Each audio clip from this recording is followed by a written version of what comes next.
안녕하세요. 전 얼마 전 잃어버린 동생의 화끈한 복수를 해준 30대 여성입니다. 제게 잃어버린 동생이 있었다는 사실을 처음 알았던 건 중학생 때였어요. 그것도 저와 똑같은 일란성 쌍둥이로 어려서 입양을 보냈다는 사실이었죠. 저희가 태어난 지 1년 만에 아버지께서 돌아가시면서 혼자 아이 둘을 키우기 힘들었던 엄마가 할머니의 권유에 따라 자식이 없던 다리 건너 먼 지인에게 아이를 보냈던 거였습니다. 홀어머니 밑에서 자라면서 외롭기도 많이 외로워서 나도 동생이 있었으면 좋았을 텐데 하는 생각을 하며 자랐어요. 그러니 내 동생이 있다는 이야기를 듣고 얼마나 놀라고 반가웠겠어요. 그래서 멋모르던 중학생 때 그 동생을 다시 데려오라고 떼를 쓰기도 했었습니다. 걔는 이름이 뭐였어? 그만 좀 물어봐. 이제 만날 일도 없는 애를 왜 그렇게 궁금해해? 내 동생이라며. 그것도 나랑 똑같이 생긴 쌍둥이 동생. 당연히 궁금해할 수 있는 거 아니야? 이름도 못 알려줘? 그러는 엄마는 어떻게 나한테 그런 걸 평생 숨길 수가 있어? 말해서 뭐 하냐고. 궁금해져 봤자 너한테 좋은 게 뭐라고. 아유, 엄마는 애 앞에서 괜한 말을 해가지고 속 시끄러우니까 가서 숙제나 해. 그러니까 이름이 뭐냐고. 다시 데려오면 안 돼? 다시 같이 살게 해주면 안 돼? 그걸 말이라고 해? 말도 안 되는 소리 하지 말고 좀 들어가. 회초리 맞아야 정신 차릴래? 엄마는 여동생 이야기하는 걸 싫어했어요. 어렸을 때는 몰랐는데 생각해보면 자기가 포기한 자식 이야기를 입에 올리는 게 불편했겠죠. 저는 그것도 모르고 틈만 나면 여동생 이야기를 꺼내서 엄마 속을 시끄럽게 했죠. 결국 여동생 이름이 윤세현이었다는 사실을 알게 됐고 저는 그 뒤로 날마다 세연이를 만나는 꿈을 꾸었습니다. 언젠가는 꼭 만나고 말겠다는 제 바람과 달리 엄마는 동생을 찾을 생각이 전혀 없어 보였어요. 나이가 한 살 한 살 먹어가면서 그런 엄마의 태도가 무척 마음에 들지 않았죠. 엄마, 세연이 어디 사는지 알아봤어? 야, 윤세진, 너 또 그 소리야? 세연이 얘기 꺼내지 말랬잖아. 어디 사는지 알면 뭐, 가서 만나기라도 하겠다는 거야? 당연하지. 나랑 똑같이 생긴 쌍둥이라니 얼마나 신기해? 내가 맨날 동생 있었으면 좋겠다고 노래 부른 거 엄마도 알잖아. 괜히 잘 살고 있는 애 들쑤시지 마. 너도 이모만 아니었어도 평생 쌍둥이 동생이 있다는 거 모르고 살았을 것처럼 세연이는 쌍둥이 언니가 있다는 사실은커녕 자기가 입양하라는 사실도 모르고 자라고 있을지도 몰라. 근데 너가 가서 똑같은 얼굴 보이면서 실은 내가 쌍둥이 언니다 그러면 세연이 걔는 얼마나 혼란스럽겠어. 그래도 세진아, 엄마는 세연이 보낼 때 이미 마음 먹었어. 내 자식은 세진이 너 하나로 족한다. 이미 내 손을 떠난 자식 붙들고 살지 말자. 너도 이제 어느 정도 컸으니까 엄마도 이해해줘야지. 엄마가 보내고 싶어서 보냈겠니? 네 아빠 그렇게 가버리고 앞으로 둘 데리고 살 길이 막막했을 때 결국 나도 좀 살아보겠다고 내 배 아파 낳은 자식 내 손으로 보낸 거야. 엄마도 생각할수록 마음 아프고 힘들다고. 그러니까 엄마 앞에서 다시는 세연이 얘기 꺼내지 마. 알겠어? 엄마는 여동생을 입양 보내놓고 한 번도 찾아본 적이 없다고 해요. 잘 살면 다행이지만 괜히 힘들게 산다는 소리를 들으면 괜히 보냈다 후회할까 겁이 나서요. 30대가 된 지금은 그 마음이 조금은 이해가 되기도 하지만 어렸을 땐 엄마를 이해할 수 없었습니다. 그래도 딸인데 어쩌면 저렇게 매정할까? 우리 엄마지만 참 너무하다 싶었죠. 엄마가 이야기도 못 꺼내게 하니 저는 저 혼자서 꿈을 가지고 있었어요. 어른이 되면 직접 여동생을 찾아 그동안 못 나눈 자매 간의 우애를 다지겠다고 결심한 거예요. 하지만 현실은 녹록지 않았습니다. 여동생에 대해 알고 있는 사람들은 하나같이 입을 꼭 다물고 제게 아무런 이야기도 해주지 않았으니까요. 엄마가 단도리를 시킨 건지 제 앞에선 쌍둥이 여동생 이야기를 꺼내는 사람이 아무도 없었고요. 그러다 대학교 1학년 때 우연한 기회로 쌍둥이 여동생에 대한 이야기를 듣게 된 거예요. 언니, 나 우연히 걔 소식 들었는데 영 힘들게 사나 봐. 그 집이 세연이 데려가고 세연이가 복덩이였는지 그 밑으로 애를 둘이나 더 낳아서 애도 셋이라더라고. 거기다 막내는 무슨 장애가 있는지 복지관 다닌다던데. 그래? 얘, 너 참외 좀 가져갈래?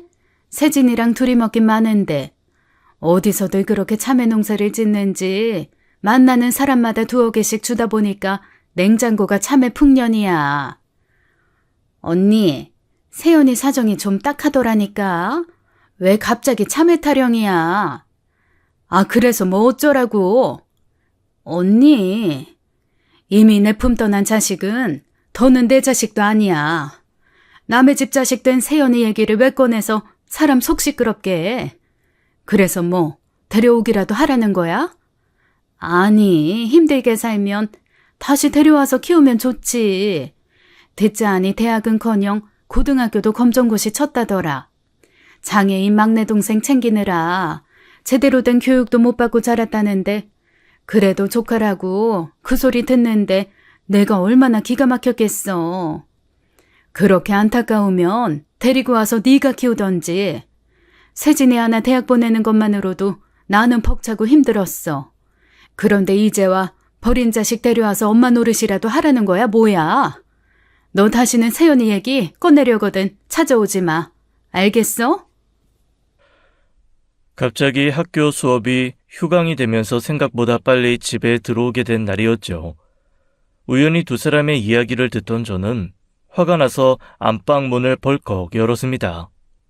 그게 무슨 말이야? 세연이가 힘들게 살고 있다니. 고등학교는 검정고시에 대학도 못 가고 장애인 동생 돌보고 살고 있다고? 세진아. 아휴, 너 진짜 그놈의 입을 꿰매든지 해야지. 세진이 넌 뭐야? 왜 이렇게 빨리 왔어? 학교는 안 갔어? 엄마 맞아? 자기 딸이 입양 가서 힘들게 살고 있다는 말을 듣고도 고작 한다는 말이 그게 다야? 엄마는 측은지심이라는 것도 없어? 자책감이라는 것도 없어? 그게 내 탓이냐? 어? 내 탓이야? 지 운명이 그래 먹은 걸 뭐 어떡해. 넌 고마운 줄 알아. 내가 그때 너 아니고 세연이 데리고 살았으면 꼼짝없이 네가 그렇게 살았을 거야. 그래서 뭐 나는 그렇게 살지 않아서 다행이다. 그렇게 생각이라도 하라는 거야? 엄마는 어떻게 사람이 그래? 자식이 힘들게 산다는 얘기 들으면 데리고 오지는 못해도 마음 아픈 신용이라도 해야지. 어떻게 피도 눈물도 없이 그런 말을 하냐고. 피눈물 흘리면 세연이가 잘 산다든? 우리 형편에 세연이 데리고 오면 내 능력에 세연이 대학까지 보내줄 수 있대? 너만 세연이 생각하고 사는 줄 알지? 너도 나중에 자식 낳고 살아봐라.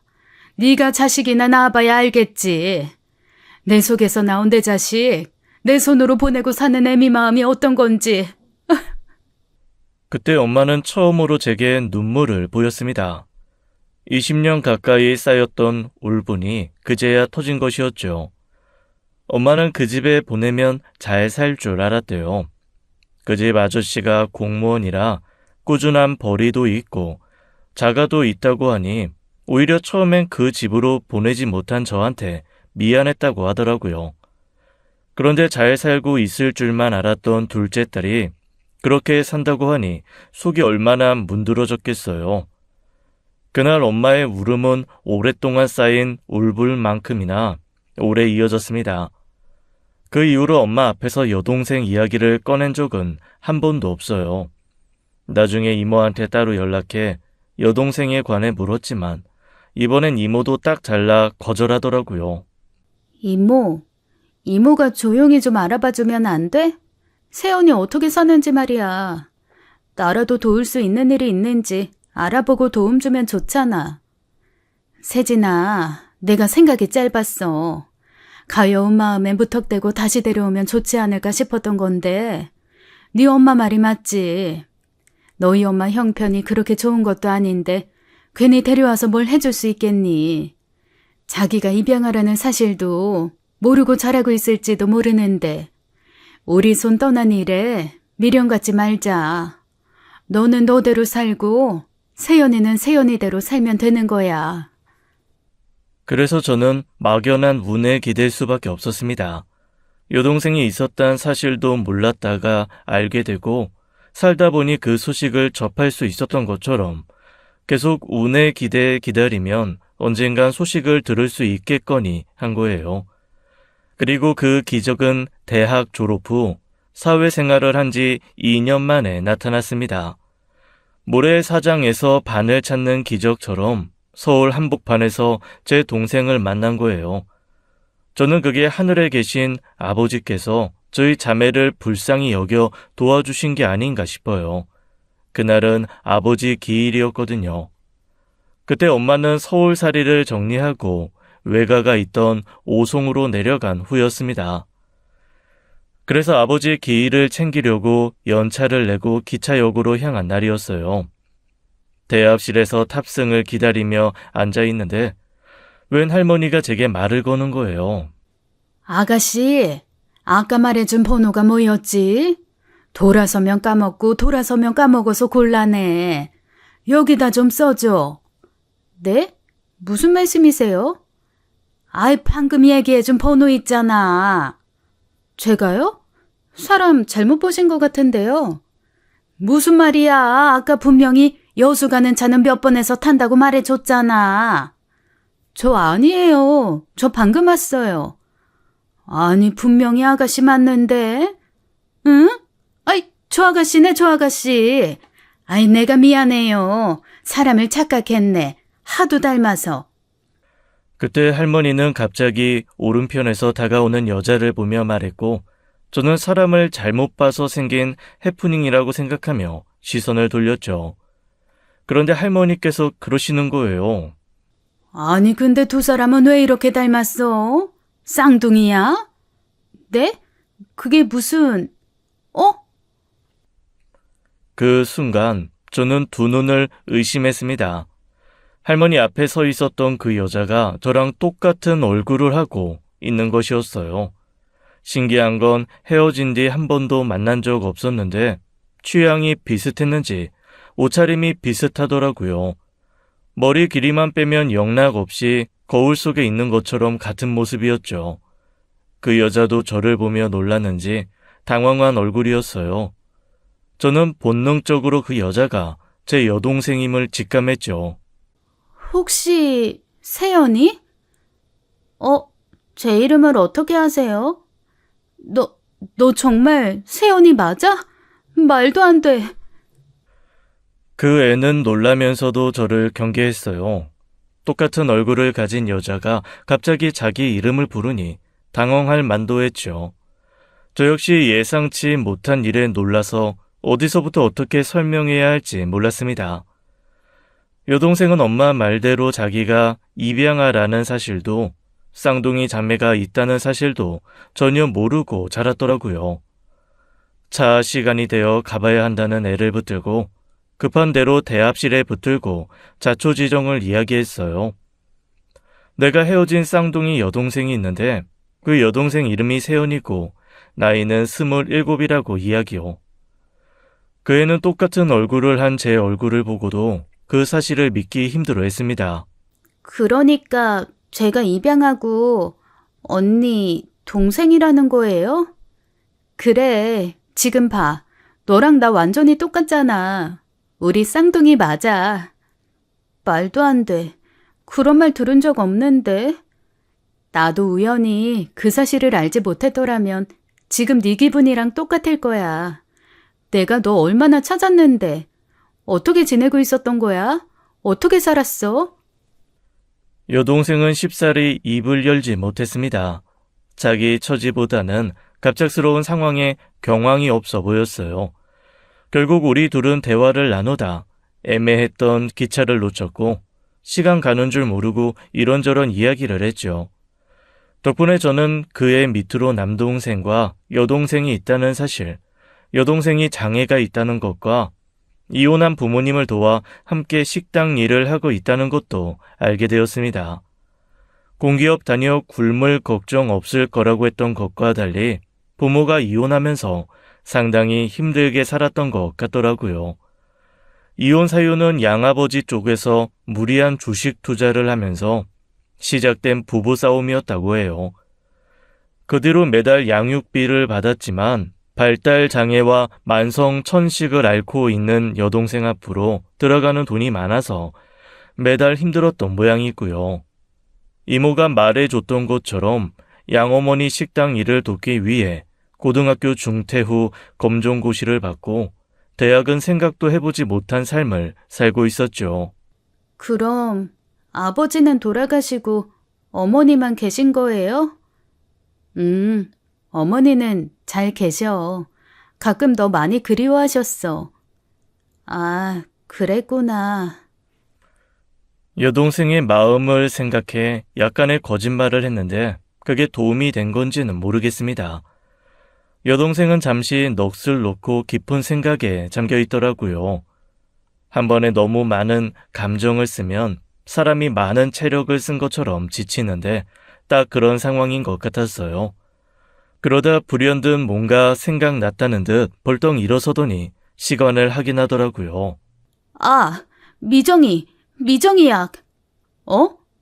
죄송한데 저 지금 가봐야 돼요. 동생 약 때문에. 여동생은 그날도 서울에 있는 병원에 동생 약을 타러 온 거라고 하더라고요. 정기 검진과 2주에 한 번씩 약을 타러 오는 일은 전부 여동생 몫이었죠. 일단 전화번호를 교환한 후 헤어졌고 엄마 집으로 내려가는 기차에서도 저는 흥분이 가라앉지 않았습니다. 기적은 예고 없이 찾아왔고 그 기적은 제 삶을 송두리째 바꿔놓았죠. 막연한 미래를 바라보고 살았던 제게 여동생과 함께하는 미래가 생긴 것이니까요. 윤세진, 너 시간이 몇 시인데 이제 와? 늦으면 늦을 것 같다고 미리 연락을 하든지. 연락도 안 받고 엄마가 얼마나 걱정했는지 알아? 아, 미안. 일이 있어서 미처 생각을 못했어. 기다렸어? 말이라고 해? 너 때문에 상도 못 차리고 지금까지 기다리고 있었잖아. 경찰에 신고할 뻔했어. 분명히 1시쯤 차 탈 거라고 한 애가 날이 저물도록 연락이 없으니 걱정이 안 돼. 미안. 어머, 얘 넋이 좀 나갔는데? 너 정말 무슨 일 있었던 거야? 아무것도 아니야. 상 차리자. 아직 안 늦었지? 저는 짧은 고민 끝에 일단 두 사람에게는 그 사실을 밝히지 않기로 했어요. 꿈에 그리던 여동생을 만났다는 소식이 특히 엄마에게는 그렇게 달가운 소식이 아닐 것 같았거든요. 그날 그렇게 헤어진 후 여동생으로부터 한참 연락이 없었습니다.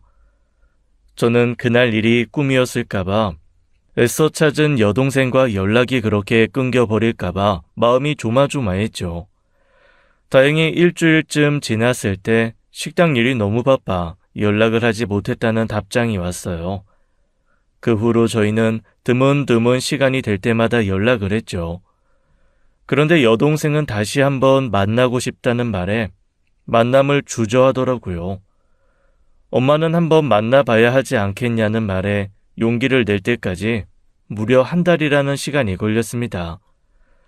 여동생이 마음의 준비가 끝나자 저는 그제야 엄마에게 말을 꺼낼 수 있었어요. 그런데 마음의 준비가 필요한 건 여동생 쪽이 아니라 엄마더라고요. 엄마, 저기 있잖아. 너 그때 고추장아찌 맛있게 먹더니 그거 해다 줘?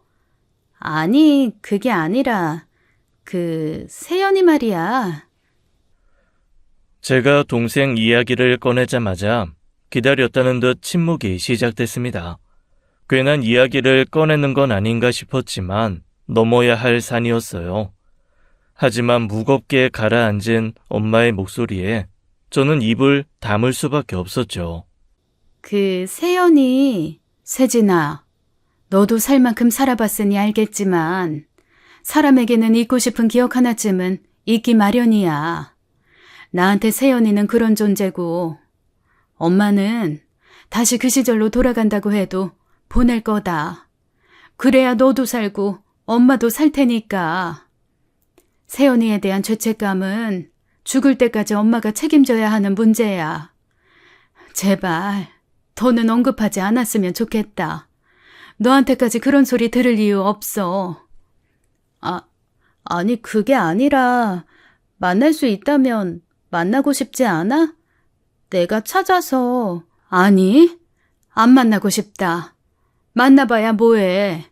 사정이야 어찌됐든 내가 세연이 버리고 너만 지킨 건 변함이 없는데. 세연이는 친엄마 보고 싶지 않을까? 낳아줬으면 됐다. 허튼 소리 하려거든 끊어라. 엄마가 그렇게 전화를 끊어버리는 바람에 저는 동생 이야기를 할 수 없었습니다. 그때는 끝까지 동생에게 비겁한 엄마의 태도가 너무 원망스러웠어요. 엄마 상황도 어쩔 수 없었으니 인정하고 용서를 구할 수 있잖아요. 결국 저는 여동생과 엄마의 만남은 성사시키지 못했고 여동생에게 어설픈 거짓말로 시간을 끌어야 했습니다. 엄마한테 아직 말은 못했어. 엄마가 충격받으실까봐 건강이 좀 안 좋으시거든. 정말? 크게 안 좋으신 건 아니지? 아니야, 그냥 놀래면 문제 생길까봐 천천히 말씀드리려고 하는 거지. 그나저나 잘 지냈어? 한 달 만인데 왜 이렇게 살이 빠졌어? 다이어트해? 아니, 바빠서. 삼계탕을 지난주가 초복이었잖아. 그래서 좀 바빴어. 그렇구나. 오늘 우리 집에서 자고 갈래? 아니야. 그럴 시간은 없어. 미정이 약도 줘야 하고. 여동생은 많이 안 좋은 거야? 그냥 그렇지 뭐. 그래도 천식은 약만 꾸준히 먹어도 괜찮아지니까. 남동생은? 승철이는 자동차 수리공, 카센터에서 일해. 학교 다닐 땐 문제가 많았는데 그래도 나이 들어서 정신 차리고 살아서 다행이다 싶어. 여동생과 나누는 일상에는 여동생의 삶이 없었습니다. 일어나면 막내 시설에 데려다주고 식당으로 가서 점심 장사를 준비하고 그렇게 저녁에 퇴근하고 식당에 들르는 남동생 끼니를 챙기고 뒷정리하고 집으로 돌아가 또 막내 여동생을 챙기고 자기 인생이라곤 1분도 허용되지 않는 각박한 삶을 살고 있더라고요. 마음 같아선 그 집에서 당장 나오라고 하고 싶었지만 말이 여동생이지 저와 동갑으로 함께 27년을 살아온 아이에게 이래라 저래라 하기 쉽지 않더라고요. 그렇게 3번쯤 만났을 때도 막내 약을 타기 위해 서울에 방문했을 때뿐이었습니다. 그때 여동생이 그러더라고요. 똑같은 얼굴, 똑같은 목소리, 의심할 여지는 없지만 그래도 혹시나 싶으니 유전자 검사를 해보고 싶다고요. 결과는 해보나 마나였어요. 저희는 확실한 동일 유전자를 가진 쌍둥이가 맞았죠. 그런데 검사 결과지를 들고 4번째 만나던 날, 여동생은 다른 날과는 좀 달랐습니다. 그러면서 조심스럽게 제게 부탁을 하더라고요. 언니, 오늘 나 언니 집에서 좀 자고 가도 돼? 물론이지, 당연하지. 뭘 물어? 오늘은 집에 안 들어가도 돼? 안 들어가도 될 것 같아. 여동생이 처음으로 우리 집에서 머물게 됐다는 게 너무 기쁜 저는 그때 여동생의 쓸쓸한 표정을 읽지 못했어요. 그렇게 혼자 살고 있는 오피스텔로 여동생을 데리고 가는데 여동생은 눈이 휘둥그레지더라고요. 여기서 혼자 지내는 거야? 원래는 엄마랑 같이 서울에서 지냈는데 엄마가 전셋집 정리하시고 오송으로 내려가셨어. 거기에 이모가 있거든. 외할머니 산소도 거기 있고. 엄마가 좀 도와주시고 나도 회사 대출 받아서 마련한 거야. 아, 그렇게 대단한 집도 아니었어요. 침실과 작은 옷방 하나가 달린 17평짜리 오피스텔로 개인적인 취향을 담은 공간일 뿐이었죠. 나중에서야 여동생이 평생 자기 공간을 한 번도 가져본 적 없었다는 걸 알았습니다. 늘 막내와 함께 방을 써야 했던 여동생에게는 17평이라는 공간을 혼자 써야 한다는 것 자체가 충격이었던 것이죠. 그때 여동생에게는 5평짜리 원룸을 보여줬어도 그랬을 겁니다. 그만큼 여동생의 삶이 굉장히 열악했더라고요. 여동생의 삶은 알면 알수록 전 얼굴도 모르는 그 여자가 원망스러웠습니다. 적어도 자기 딸이 아파서 밤중에 자꾸 깨고 보채면 엄마인 자기가 돌봐야 하잖아요. 아들은 아들이라고 방 하나를 내어줬으면서 여동생한테는 본인이 숙면하는데 방해가 된다며 전적으로 막내를 맡긴 겁니다. 여동생은 그 집에서 거의 노예나 다름없었어요. 장애가 있는 자식을 대신 키워주는 대리모이자 집안일을 대신해주는 가사 도우미였죠. 그뿐이 아니었습니다. 종일 자기 가게에서 일을 하는데도 월급 한 번 주지 않았더라고요. 돈이 필요한 여동생은 밤중에 4시간씩 집 근처 호프집에서 아르바이트를 해 돈을 모았는데 최근에 대목이 아니고서는 식당 장사가 되지 않는다며 그 쌈짓돈에 손을 댔다는 거예요. 세연아, 혹시 너가 그러고 싶으면 여기 들어와서 같이 살아도 돼. 여동생의 삶이 너무 안타까워 먼저 제안하자 여동생은 화들짝 놀라더군요. 바로 거절하지 않는 걸 보면 그러고 싶었던 게 분명했습니다. 하지만 이내 고개를 내줬더라고요. 이유는 막내 때문이었습니다. 자기가 아니면 막내를 돌봐줄 사람이 없어서 안 된다는 거예요.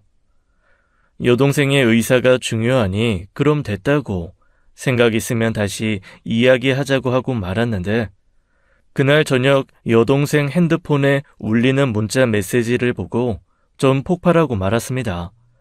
여동생 명의의 카드로 쓴 내역이 그날 저녁에만 3차례나 날아왔어요. 돈만 쓰는 게 아니었습니다. 폭언에 가까운 문자 메시지도 연달아 도착했거든요. 네가 서울에 무슨 친구가 있다고 서울에서 잔다는 거야? 너 왕따였잖아. 전화 받아. 왜 전화를 안 받아? 몸이라도 팔러 갔으면 비싸게나 팔고 와라. 다음 달 승철이 생일이니까. 특히 마지막 문자에 경악을 금치 못했어요. 세상에 어떤 엄마가 아무리 양 어머니라 해도 그렇지 딸한테 그런 소리를 하나요. 여동생이 씻으러 간 사이 울린 문자 메시지를 본 것이었는데 대놓고 물으면 난처해 할까봐 바로 묻지도 못했습니다. 그런데 도저히 잠이 오지 않는 거예요. 세상에 그동안 어떤 대접을 받고 살았으면 그런 문자를 확인하고도 저렇게 태어날 수 있나 싶었거든요. 아, 안 되겠다, 세연아. 너 그러지 말고 집에 가지 마. 어? 왜? 미안한데 아까 문자 메시지 뜬 거 읽었어. 네 엄마란 사람 진짜 최악이야. 사람 맞니? 너 그동안 그런 취급 받고 살았던 거야? 아니, 엄마란 사람이 어떻게... 됐고 그냥 내려가지 마. 옷도 내 옷 입으면 되고 필요한 물건 있으면 내가 다 사줄게. 하나부터 10까지 내가 다 해줄 테니까 가지 마. 막내는 엄마 보고 챙기라고 하면 되지. 막말로 네 친동생도 아니잖아. 여동생은 제 말에 쓸쓸하고 슬픈 표정을 지었습니다. 여동생이라고 왜 도망치고 싶은 순간이 없었겠어요. 아무리 그 여자한테 지독한 가스라이팅을 당했다고 해도 성인이었고 언제든 도망칠 수 있었을 겁니다. 하지만 여동생은 생각보다 너무 착해 빠지고 생각이 깊은 아이였어요. 솔직히 언니 만나기 전이었다면 언제고 그 집에서 벗어나 살아야겠다 했을 거야. 근데 내가 그 집에 입양하라는 거 알게 되고 나서는 그 생각도 접었어. 어째서? 어쨌든 지금 엄마는 날 키워주신 분이잖아.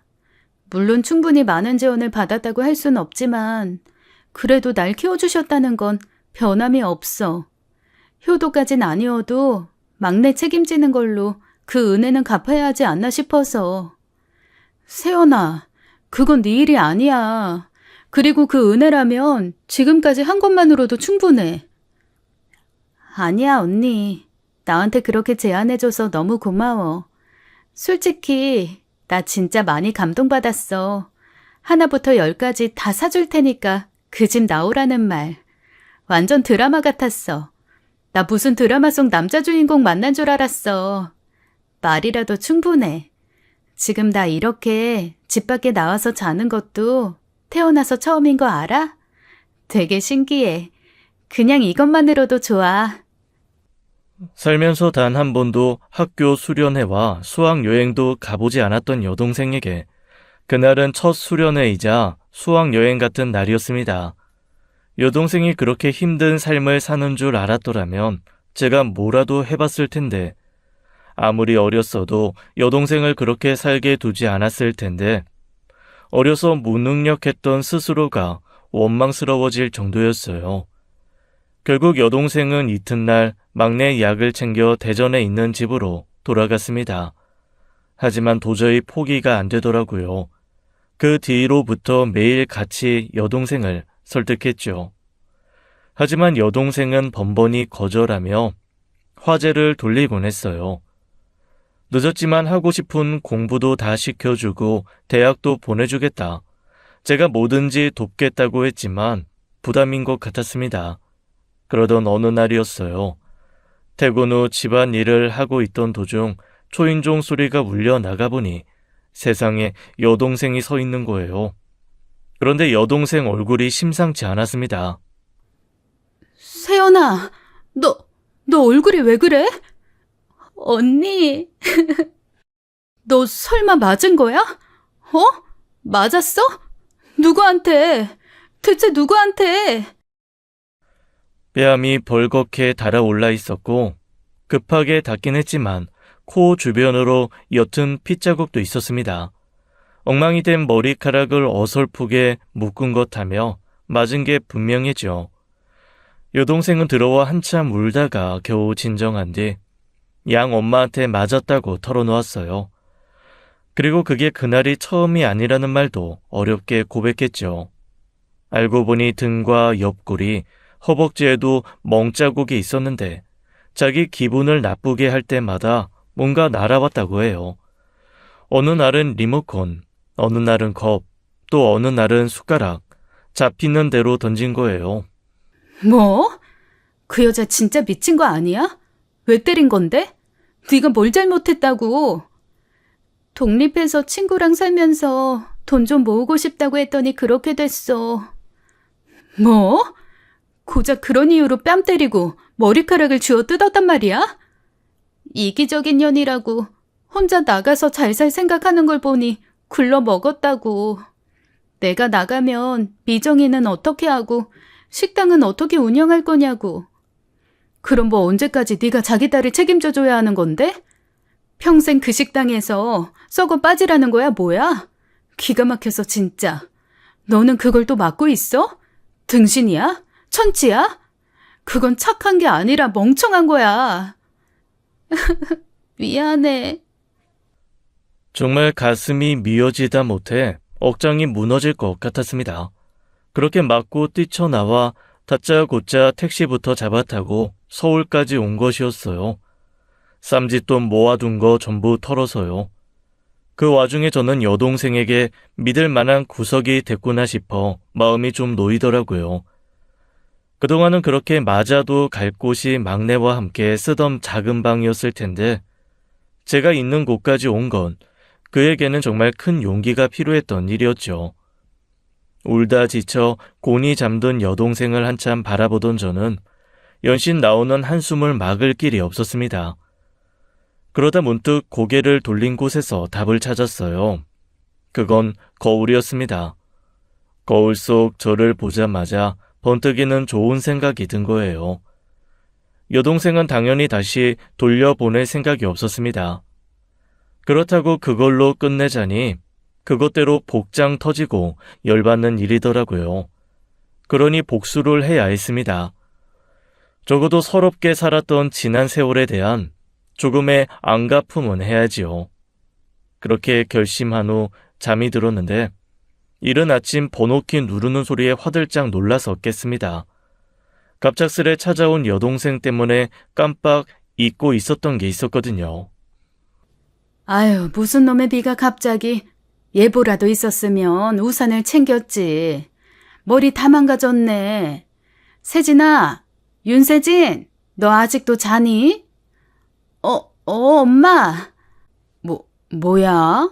왜 그렇게 놀래? 아니, 그게 어쩐 일이야? 어쩐 일? 오늘 이모 검진 때문에 오는 날이라고 했잖아. 잠이 덜 깼어? 이모는 이 앞에서 과일 좀 사온다고. 하여튼 너네 이모도 극성이야. 조카 집에 오는데 빈손으로 오면 또 어떡하고. 꼭 굳이 그렇게. 엄마는 그렇게 혼자 주절주절 이야기를 하다가 갑자기 말문을 닫았습니다. 침실에 우두커니 서 있던 한 사람을 더 발견한 거였어요. 엄마는 믿기 힘들다는 듯 저와 여동생을 번갈아가며 바라보았죠. 엄마, 그게... 엄마? 세연아, 엄마야. 말도 안 돼. 네가 왜... 엄마, 실은... 너 기어이 세연이 찾은 거야? 엄마가 찾지 말라고 했잖아. 그냥 묻어두고 살자고 했잖아. 엄마, 세연이 들어. 애 앞에서 그게 무슨 말이야. 세연이가 그동안 어떻게 살았는지 알아? 학대받고 살았어. 그 여자한테 자식 취급도 못 받고 그저 자기 일 대신해주는 노동자로 산 거라고. 이거 봐. 여기 멍 보여? 여기도. 그 여자한테 맞아서 어젯밤에 급하게 나 찾아온 거야. 살려달라고, 도와달라고 온 거라고. 엄마는 그야말로 충격받은 얼굴로 입을 떡 벌렸습니다. 저녁엔 몰랐는데 아침에 밝은 빛 아래에 드러낸 여동생의 몸은 그야말로 만신창이었어요. 똑같은 27, 뽀얀 살결에 흉터 하나 없이 자란 저와 달리 동생은 옷알에 숨겨진 상처가 많았죠. 엄마는 그 자리에 주저앉아 통곡을 했습니다. 그때 뒤늦게 들어온 이모도 무슨 일인가 싶었다가 현관에서 주저앉았죠. 설마 세연이야? 너 정말 세연이니? 이모야, 엄마 동생. 눈물의 상봉은 엄마 쪽이 아니라 이모 쪽에서 먼저 이루어졌습니다. 이모는 여동생의 몸 구석구석을 살피며 안타까워 죽으려고 했죠. 왜 이렇게 미련하게 살았어? 왜? 데려오고 싶더라니. 어떻게든 데려오고 싶더라니. 괜찮아요. 괜찮긴. 너 맨날 그 괜찮다는 소리 입에 달고 살다 이렇게 된 거 아니야. 왜 이렇게 착해 빠졌어? 세진이만큼 똑 부러졌으면 이렇게 안 살았을 텐데. 아휴, 어쩜 좋아. 내가 갔으면 나도 세연이처럼 살았을지도 모르지. 세연이가 그렇게 살고 싶어서 살았겠어? 저는 엄마와 이모 앞에서 그동안 어떤 일이 있었는지 이야기해 주었습니다. 아빠 기일에 기차역에서 여동생을 만난 그 기적적인 이야기부터 그때까지의 일을요. 그러다 아무 말도 없이 묵묵히 듣고 있던 엄마가 입을 열었어요. 한참 통곡한 후 진이 빠진 얼굴로 소파에 기대어 있다 꺼낸 첫 마디였죠. 그래서 정말로 고등학교도 중퇴하고 대학도 못 갔어? 네. 그 집 식당 일 돕느라 지금까지 돈도 못 벌고 장애 있다는 막내 뒤치다꺼리 하면서. 네. 여동생의 대답에 엄마는 다시 한번 무너졌습니다. 가슴팍을 쉬지 않고 내려치며 통곡하셨죠. 그러면서 허무하게 먼저 가버린 아버지를 원망하고 여동생을 책임지지 못한 본인을 원망하셨어요. 잘 살라고 보냈더니 왜 그렇게 살아? 부족함 없이 잘 지내라고 보낸 건데 왜 그렇게 살아? 평생의 죄인, 평생의 죄인. 내가 밤마다 얼마나 기도를 했는데 너 하나 잘 살게 해달라고 내 수면 깎아먹는 일이 있어도 나보다 네가 더 잘 살아야 한다고 얼마나 빌고 또 빌었는데. 엄마, 전 괜찮아요. 이 미련한 거사. 왜 당하고만 살아? 왜? 아무리 엄만 줄 알고 자랐어도 그렇지. 자식 새끼가 그만한 싸가지는 있어야지. 멍청하게 왜 그렇게 당하고만 살았느냐 말이야. 아휴, 나쁜 사람. 어떻게 사람이 그래? 어떻게 남의 새끼 데려가서 그렇게 부려먹기만 하고 키워? 세연아, 아이고 세연아, 미안하다. 엄마가 너무 미안하다. 그렇게까지 사는 줄 알았으면 내가 데려올 걸. 같이 죽더라도 내가 데려올 걸. 저는 그제야 엄마의 벌어진 상처를 들여다 볼 수 있었습니다. 여동생에게선 평생의 죄인일 거라던 엄마의 울부짖음은 차마 두 눈 뜨고 보기 힘들 정도였죠. 여동생은 뭐가 그렇게 괜찮다고 괜찮다는 말만 거듭하며 우는 엄마를 달랬죠. 저희는 여동생이 그 집으로 돌아가는 걸 원치 않았습니다. 엄마는 함께 집으로 데려가자고 했어요. 그래 세연아, 일단 엄마랑 내려가서 지내고 있어. 정말로 나 안 돌아가 봐도 될까? 걱정하지 마. 그 집은 내가 알아서 해. 저는 여동생에게만 제 계획을 털어놓았습니다.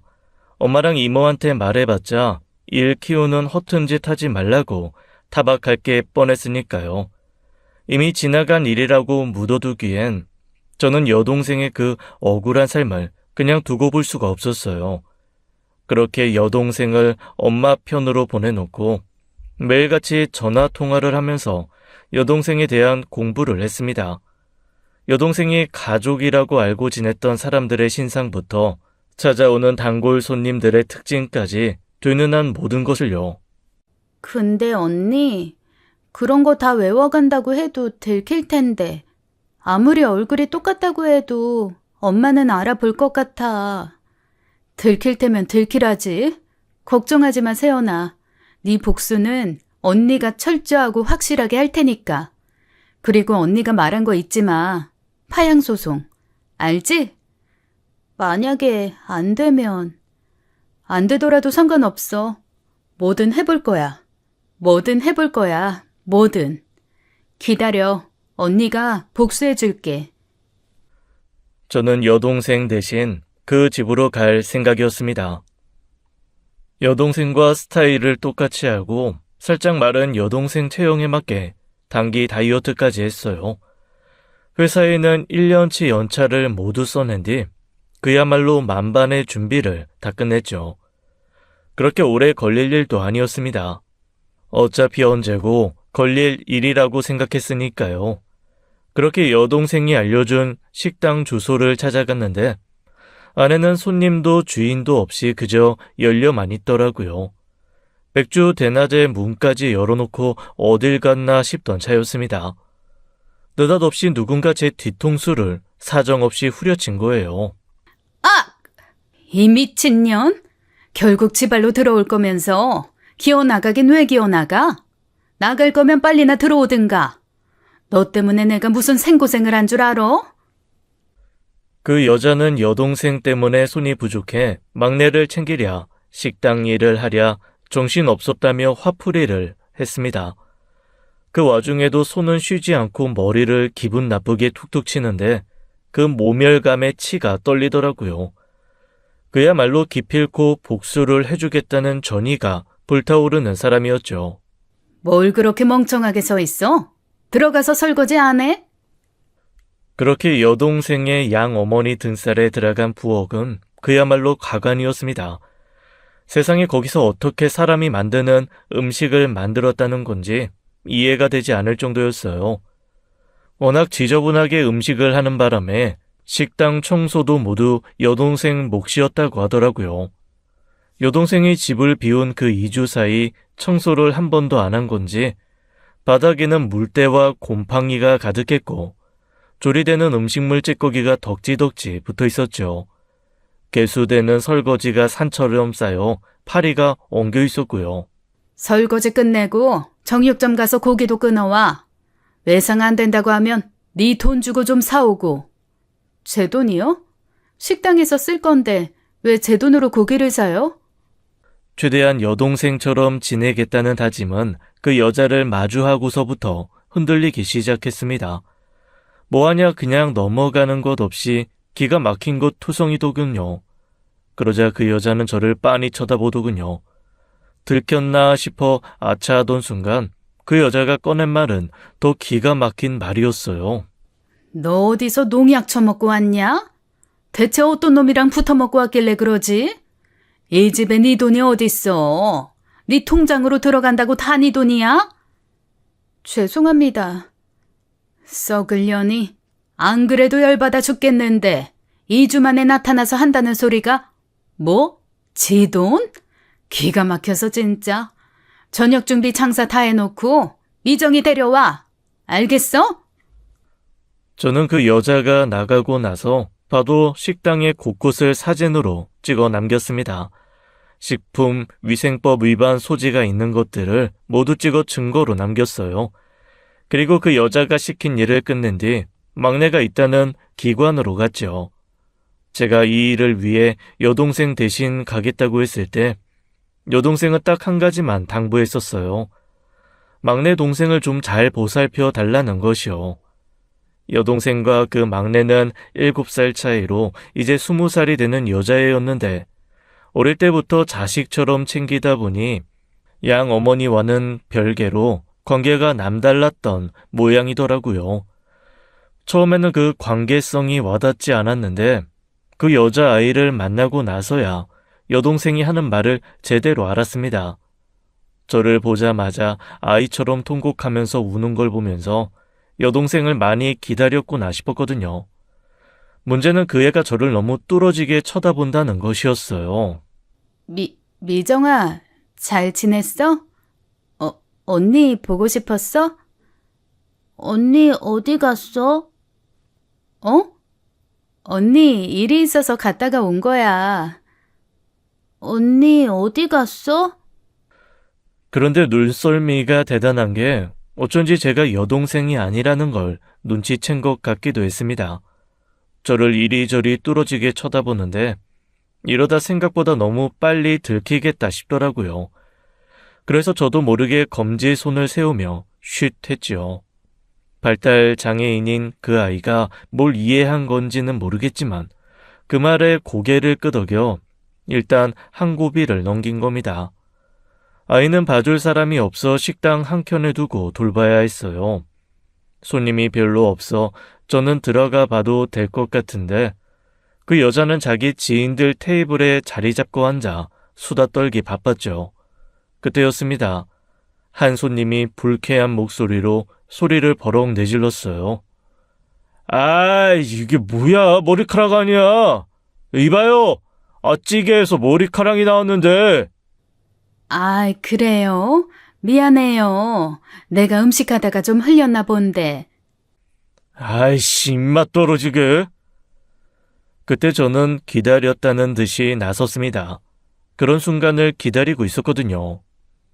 어머, 죄송해요, 손님. 찌개에서 머리카락이 나와서 얼마나 당황하셨겠어요. 근데 여기 처음이세요? 에? 그런데요. 아, 그러시구나. 원래 여기는 머리카락 한두 개쯤은 예산일이라 손님들이 별로 놀라시지도 않거든요. 혹시 머리카락만 나오셨어요? 바퀴벌레나 뭐 날파리 그런 건 안 나왔고요? 뭐예요? 뭐 이런 데가 다 있어. 야, 가자. 아이씨, 밥맛 떨어져서 진짜. 내가 여기 그냥 두고 보나 봐요, 에? 손님이 도끼 눈을 부릅뜨며 경고를 하고 나가는 사이에 그 여자는 사색이 된 얼굴로 절 쳐다보았습니다. 그야말로 저게 더위를 먹었나 아니면 미쳤나 싶은 얼굴로 쳐다보고 있었어요. 전 아무렇지 않게 막내가 있는 테이블로 왔죠. 그랬더니 어김없이 그 여자의 두꺼비 같은 손바닥이 날아오더군요. 야, 너 미쳤냐? 완전 정신이 나갔구만. 뭐? 머리카락 한두 개쯤은 예산일? 바퀴벌레나 날파리는 없어? 야, 너 똑바로 얘기해. 아주 작정하고 온 거지, 너? 어디 한번 망해봐라 그러고 왔어? 제가 틀린 말 했어요? 하루가 멀다 하고 머리카락 나온 것도 맞고 한 번씩 바퀴벌레 나온 적도 있잖아요. 손님 건강 위해서 여쭤본 것뿐인데 그게 잘못된 거예요? 그러자 그 여자는 제 뺨을 후려쳤습니다. 고막이 찢어졌나 싶게 아릿한 통증에 얼얼하더라고요. 저는 그 자리에서 경찰서에 신고했어요. 그러자 그 여자는 기가 막히다는 듯 입을 떡 벌리는 거예요. 너 지금 나 신고한 거야? 이게 미쳤네, 진짜. 영택 엄마, 봤지? 전현이 지금 나 신고한 거 봤지? 봤지. 근데 승철 엄마가 때렸잖아. 아유, 왜 그랬어? 말로 하지. 인연이 내 가게 말아먹을 작정인 것 같은데? 그럼 두고 봐. 그래, 어디 너 죽고 나 죽고 보자. 미친년이. 여자는 제 머리를 휘어잡고 흔들기 시작했습니다. 정말이지 머리털이 다 뽑혀 나가는 줄 알았어요.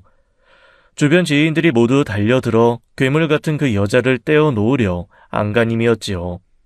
경찰이 오고 나서도 한참 후에야 저와 그 여자를 떨어뜨려 놓을 수 있었습니다. 경찰은 저희가 모녀 관계라는 것을 알고 피곤하다는 듯 그 자리에서 해결하려고 하더라고요. 근데요, 이거 한두 번이 아닌데 그냥 넘어가는 게 맞아요? 엄마면 자식을 그렇게 사정없이 때려도 되는 거예요? 상습적인 폭행이 있었다는 겁니까? 서로 이동해 조사받기를 원하세요? 네, 이참에 그냥 지금까지 맞은 거 다 털어놓고 해보려고요. 너 미쳤구나 아주. 상습 폭행? 이게 말이면 탄 줄 아나? 이봐요 경찰관님. 얘가 내 말을 안 들어서 손찌검을 좀 한 것뿐입니다. 애미가 자식한테 그 정도도 못해요? 아무리 가족 관계라도 폭행은 엄연히 안 되는 거예요. 따님은 상습 폭행을 주장하시는데 증거 있으면 실형까지도 가능한 사안이고요. 아무리 화가 나도 그렇지 참으셨어야죠. 뭐요? 실형? 내가 얘 좀 때렸다고 깜빵에 가야 된다 이 말이에요? 어이가 없네 진짜. 대한민국 법이 왜 이래? 서로 이동하실까요? 네, 정식적인 고소 절차를 좀 밟아보고 싶네요. 잠깐만. 그때였습니다. 제가 그 여자를 고소하기 위해 서로 이동하려고 하던 순간 여자가 갑자기 가까이 다가와 제 얼굴을 살피더라고요. 그러면서 이곳저곳 수상하다는 듯 살피더니 그러는 겁니다. 가만히 있어봐. 너 세연이 아닌데? 무슨 말씀이세요? 그래, 너 눈빛. 저 눈빛이랑 표정부터가 좀 낯설다 했어. 어디서 잘못 먹고 와서 저러나 싶었는데 김세연이가 저럴 리가 없지. 걔가 어떤 앤데. 경찰관님, 얘 내 딸 아니에요. 승철 엄마, 그게 무슨 말이야. 딱 봐도 세연이 맞는데. 내가 내 자식 얼굴도 못 알아볼 줄 알아? 얘 세연이 아니야. 야, 너 뭐야? 너 뭔데 세연이 흉내를 내고 있어? 잠깐만. 너 설마? 언니! 그때였습니다. 갑자기 막내가 여동생을 애타게 찾는 거예요. 큰일 났다 싶었던 순간 막내가 자리에서 벗어나 제게 달려와 안겼죠. 이거 봐. 미정이도 자기 언니 딱 알아보는데 왜 그래 정말? 그러자 여자는 당혹스러워했습니다. 그럴 리가 없다며 저를 더 샅샅이 살피며 증거를 찾으려고 하더라고요. 경찰관님, 빨리 서로 가시죠. 망상증 같은 것도 있는 것 같은데. 아니면 병원으로 모셔야 하나요? 일단 서로 이동하시죠. 그렇게 경찰서로 이동했고 저는 양모를 상대로 상습 폭행으로 고소했습니다. 그럴 수 있었던 이유는 여동생이 그동안 폭행 증거들이 확실했기 때문이었어요. 아, 그리고 부당이득 반환 소송 같은 것도 여기서 신청하고 싶은데요. 무슨 일 때문에 그러시죠? 어렸을 때부터 고등학교 중퇴까지 하고 바쁜 엄마 대신 아픈 여동생 돌본 거야 100번 양보해 그렇다 치지만 성인이 된 후 지금까지 본인 사업장에서 일을 시키고도 단 한 번도 임금을 준 적이 없거든요. 이 부분에 있어서도 지금 고소를 진행하고 싶은데요. 예? 아주머니, 그게 정말입니까? 아니, 누가 딸한테 돈을 주고 일을 시켜요? 그럴 거면 사람을 뽑았을지. 아유, 그래도 그건 아니죠. 20살 때부터 지금까지면 무려 8년을 무임금으로 쓰셨다는 건데, 뭐 특별히 따님한테 물려줄 재산이라도 있으세요? 아니, 지금까지 먹여주고 키워준 공도 있는데 뭘 재산까지? 아니, 지금 나 놀리는 겁니까? 내가 내 자식 써서 장사하는데도 돈을 줘야 돼요? 경찰관님, 처음부터 돈을 준다는 말을 하지 않았더라면 저는 하지 않았을 겁니다. 일자리를 구해서 나갈 수 있는 기회는 많았어요. 하지만 분명 엄마가 일을 하는 대가로 월급을 주겠다고 약속했었고 저는 그 말을 믿고 8년 동안 일을 한 거예요.